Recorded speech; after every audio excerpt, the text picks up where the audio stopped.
This is Bilal property वाली सरकार। भाई इस टाइम मेरे बैक पर ये जो बाइक मौजूद है ये पाकिस्तानी मार्केट की सबसे ज़्यादा रेंज वाली बाइक है। यानी कि अगर आप किसी भी ईवी की बात करते हैं तो भाई इस बाइक की रेंज जो है वो सबसे ज़्यादा है। विलेक्ट्रा कंपनी है और उनकी बाइक है वेलोसिटी 180। हमने इनकी पहले भी काफ़ी ज़्यादा बाइक्स टेस्ट आउट की हैं, बट उसके बाद मैंने to be honest EV bikes के रिव्यूज़ ही करना छोड़ दिए थे। उसके पीछे रीज़न ये थी कि भाई मुझे ऐसा लग रहा था कि ईवी मार्केट के अंदर सिर्फ चूना लगाया जा रहा है। और मैंने इसके ऊपर एक डेडिकेटेड वीडियो भी बनाई थी कि किस तरह से बैटरी टेक्नोलॉजी आपको नहीं बताई जाती, किस तरह से पार्ट्स जो हैं वो रिप्लेसेबल नहीं होते, किस तरह से बेसिकली आपको दिखाया ऐसा जाता है कि भाई ये ईवी बाइक खरीद लोगे ना तो पैसे ही बचेंगे और आपको पता नहीं आपसे ज़्यादा अमीर बंदा कोई नहीं होगा। लेकिन रियलिटी ये होती है कि 2 साल बाद बाइक जो है वो जवाब दे जाती है और आप पेट्रोल के पैसे बचाने निकले होते हैं, आपके बाइक के पैसे भी चले जाते हैं। तो उस वजह से मैंने काफ़ी ज़्यादा टाइम जो है वो आपको इस चैनल पर कोई वीडियो भी प्रोवाइड नहीं की। ये जो बाइक है ऑल्दो इसके अंदर मसले हैं, बट इसके अंदर कुछ चीज़ें ऐसी ज़रूर ठीक की गई हैं जो कि उन वीडियोस के अंदर मैंने एक्सप्लेन की थी, जिनके अंदर सबसे टॉप लेवल के ऊपर जो है वो इसकी ऑब्वियसली लगी हुई बैटरी है। नॉर्मली जितनी भी ईवी बाइक्स आ रही हैं उनके अंदर बड़े नाम दिए जाते हैं, कोई कहता है ग्राफीन बैटरी है, कोई बंदा कहता है कि भाई इसके अंदर जेल बैटरी है। रियलिटी ये है भाई जो यूपीएस की बैटरी लगी होती है ना आपके घर, वो लगाई जा रही होती है, 1.5-2 साल बाद ज़ाया हो जाती है। इसके अंदर जो बैटरी लगाई गई है वो लिथियम फॉस्फेट बैटरी है, जिसको लिथियम आयन बैटरीज भी कहा जाता है, जिसकी वजह से इस बाइक के अंदर जो कंपनी की तरफ से वारंटी है वो आपको 3 साल की रिप्लेसमेंट वारंटी मिल रही है। यानी 3 साल में बैटरी गई रिप्लेस करवा लो। बट उससे भी बड़ी बात यह है कि इसके अंदर लगी हुई ये जो बैटरी है, कंपनी तो 3 साल की वारंटी दे रही है, ये कोई 15 साल की लाइफ लेकर आएगी अगर ये सही लिथियम फॉस्फेट हुई। ऑब्वियसली इसको 3 साल यूज़ करने के बाद ही इसके बारे में पता लगेगा, बट कंपनी क्लेम करती है कि 3 साल की तो वारंटी है। और हमने जो बाकी गाड़ियाँ वगैरह देखी है ना उनमें 15 साल की जो बैकअप वाली चीज़ है वो किसी हद तक प्रूफ भी होती है। बाकी यार अगर आप बाइक की बात करते हो तो एक कन्वेंशनल जो बाइक है ना, कन्वेंशनल बाइक और मैं कहूँगा एक मॉडिफाइड बाइक जो है, मतलब अगर आप किसी बंदे को मॉडिफिकेशन का शौक़ हो तो वो जो बाइक बनवाएगा ना ये उस टाइप की लुक प्रोवाइड करती है। इसके अंदर काफ़ी ऐसे पार्ट्स दिए गए हैं जो कि लोकल जो बाइक्स आती हैं पेट्रोल वाली उनसे मिलते जुलते हैं। फॉर एग्जांपल इसकी ब्रेकों की अगर आप बात कर लें, फ्रंट लाइट की बात कर लें, तो ये ऐसी चीज़ें हैं जो कि आप नॉर्मल बाइक्स में भी देखते हैं। पिछला टायर भी ट्यूबलेस दिया गया है, अगला नॉर्मल टायर है, अगली ब्रेकें भी नॉर्मल हैं। तो काफ़ी चीज़ें हैं जो कि नॉर्मल बाइक्स वाली यहाँ पर लगाई गई हैं, जिनके अंदर एक चीज़ मैं ये भी कहना चाहूँगा भाई कि नॉर्मल लगा रहे थे ठीक था, आप लोकल पार्ट्स लगा रहे हैं वो भी ठीक है, बट ये टैंकी क्यों लगाई है, लाइक ये क्यों लगाई है, ये किसी को समझ नहीं आ रही। ये स्टोरेज स्पेस हो सकती थी, बट आई थिंक कंपनी ने किया क्या है कि उनने जो बाइक की एक लुक है ना उसको मेंटेन करने के लिए इसको लगाया है। पर्सनली आई बिलीव अगर आप इसको सेंटर से काट देते और इसको स्टोरेज बना देते तो ज़्यादा बेहतर था, क्योंकि बाइक में कोई स्टोरेज की जगह भी मौजूद नहीं है। अच्छा, इसके अलावा बाइक के अंदर 3 मोड्स दिए गए हैं। इसकी जो टॉप स्पीड है वो 65 किलोमीटर पर आवर है, जिसका मतलब ये है कि जो नॉर्मल ईवी स्कूटर्स आते हैं उससे थोड़ी सी ये तेज़ भी है, लाइक आपको तेज़ फील भी होती है।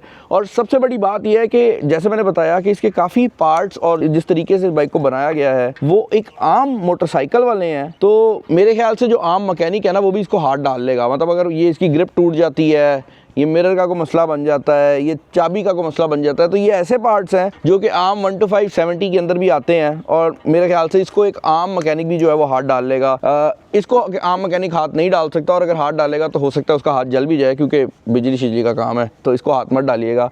बट ये वाला जो एरिया दिया गया है ये ऑब्वियसली आपको कंपनी से रिपेयर करवाना पड़ेगा अगर मोटर का कोई मसला बन जाता है या बैटरी का कोई मसला बन जाता है। एक चीज़ मज़ेदार है कि उनने ये जो बैटरी का पूरा कंपार्टमेंट है ना ये भी IP67 वाटर रेजिस्टेंट चेक करवाया हुआ है, तो इसकी प्रॉपर IP रेटिंग हुई है, जिसका फ़ायदा ये है कि आपको इस चीज़ की कंफर्मेशन है कि अगर आप पानी से इसको गुजार देते हैं या पडल से गुजार देते हैं तो मसला नहीं है। जिस तरह मोबाइलों के अंदर होता है ना कि पानी में डाल दो, तो इसकी भी वो वाली जो है वो चीज़ चेक हुई है। एक और चीज़ जो कि यहाँ पर मैं ऐड करना चाहूँगा वो ये है कि जब आप पहली बार इस बाइक को ड्राइव करते हैं तो आपको एक चीज़ जो कि प्रॉब्लमेटिक लगती है, जिसको आपको एडजस्ट करना पड़ेगा, वो ये है कि आपका जो पैर है वो नेचुरली ब्रेकिंग की तरफ जाता है, बट इसकी जो ब्रेक है वो पिछली ब्रेक यहाँ पर मौजूद है जहाँ पर नॉर्मली बाइक्स का क्लच होता है। स्कूटर्स में ये मसला उतना नहीं आता क्योंकि एक डिफरेंट शेप होती है, बट इसमें आपको फील ज़रूर होता है।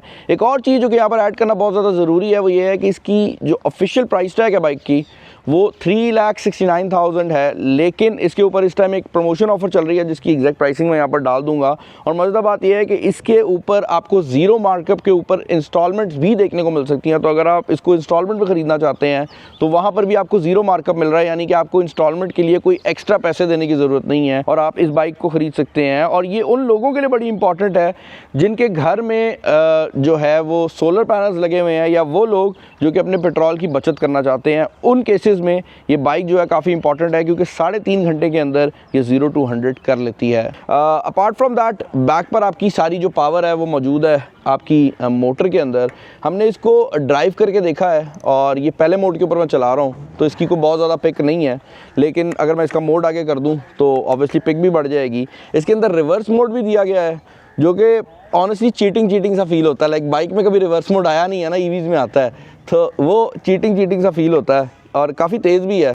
लेकिन मेरा नहीं ख्याल ज़्यादातर लोग इसको इस्तेमाल करें। अपार्ट फ्रॉम दैट, जो चीज़ इस बाइक की मज़ेदार है वो ये है कि भाई इसकी जो रेंज है वो 180 किलोमीटर है। और मैं बार बार इसलिए बोल रहा हूँ क्योंकि ये जो थोड़ा सा फ़र्क है ना रेंजेस का, ये बड़ा मैटर करता है, स्पेशली अगर आप शहर के अंदर बाइक को चला रहे हैं। क्योंकि होता क्या है कि अगर आप अपने ऑफिस से घर जाते हैं तो अक्सर औक़ात ऐसा हो जाता है कि अगर थोड़ा सा किलोमीटर का मसला बन जाए, कोई धरना धुरना हो जाए, तो भाई उस टाइम पे बाइक जो है ना वो आप बंदा सोच ही रहा होता है मैं इसको चार्ज कहाँ पे करूँ। तो वो मसला इस बाइक के अंदर नहीं है। और मुझे लगता ये है कि बहुत से ऐसे लोग जो कि पहले ईवीज़ में इसलिए नहीं आ रहे थे क्योंकि उनको लगता था कि भाई खुदा ना खास्ता कोई मसला बन गया, रेंज का इशू हो गया तो मैं क्या करूँगा, उनके लिए ये बड़ी हेल्पफुल हो सकती है। एंड क्योंकि इसके अंदर अगेन लिथियम बैटरीज लगाई गई हैं तो ये लॉन्गजेविटी के अंदर भी एक आम बाइक जो ईवी बाइक्स आ रही हैं स्कूटर फॉर्म में उससे काफ़ी बेहतर हो सकती है। यहाँ पर ये केज वाली सिस्टम भी लगाया गया है, तो अगर ये गिरती है एक साइड के ऊपर आपकी बाइक का ज़्यादा नुकसान नहीं होने वाला। इसको पाउडर कोट भी किया गया है जो कि ज़रा इसको एक प्रीमियम खूबसूरत लुक प्रोवाइड कर देती है। कुछ चीज़ें ज़रूर हैं जिनके अंदर ये तारे वगैरह हैं जो कि मुझे ऐसा लगता है कि ज़रा ज़्यादा हाइट होनी चाहिए थी। इसकी जो मेन वायर है ऑरेंज वाली वो भी बाहर से जा रही है, वो भी बाहर से नहीं जानी चाहिए थी, वो किसी पाइप के अंदर से गुजारी होती तो मेरे ख्याल से ज़्यादा बेहतर हो सकता था।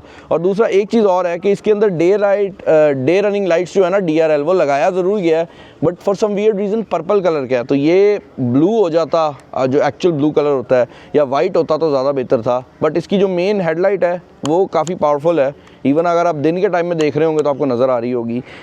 हॉर्न भी काफ़ी अच्छी क्वालिटी का लगाया गया है। तो ओवरऑल बाइक के रिलेटेड अगर आप मेरे ओपिनियन जानना चाहेंगे, मैं यही कहूँगा कि इसके जो बाइक वाले कंपोनेंट हैं, जो टायर है, वो चीज़ें हैं वो बेहतर हो सकती हैं। बट जो चीज़ मुझे पसंद आई है वो इसकी बैटरी वाला एरिया है जो कि मेरे ख्याल से इस टाइम सबसे ज़्यादा प्रैक्टिकल है।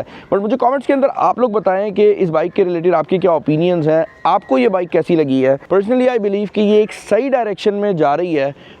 चीज़ें ऑब्वियसली आने वाले टाइम में बेहतर होंगी, बट मेरे ख्याल से जो डायरेक्शन है वो बिल्कुल ठीक है। चैनल पर नए, चैनल को सब्सक्राइब कर लीजिएगा। इस वीडियो में इतना ही, अपना ख्याल रखिएगा। This is Bilal signing off. अल्लाह हाफ़िज़।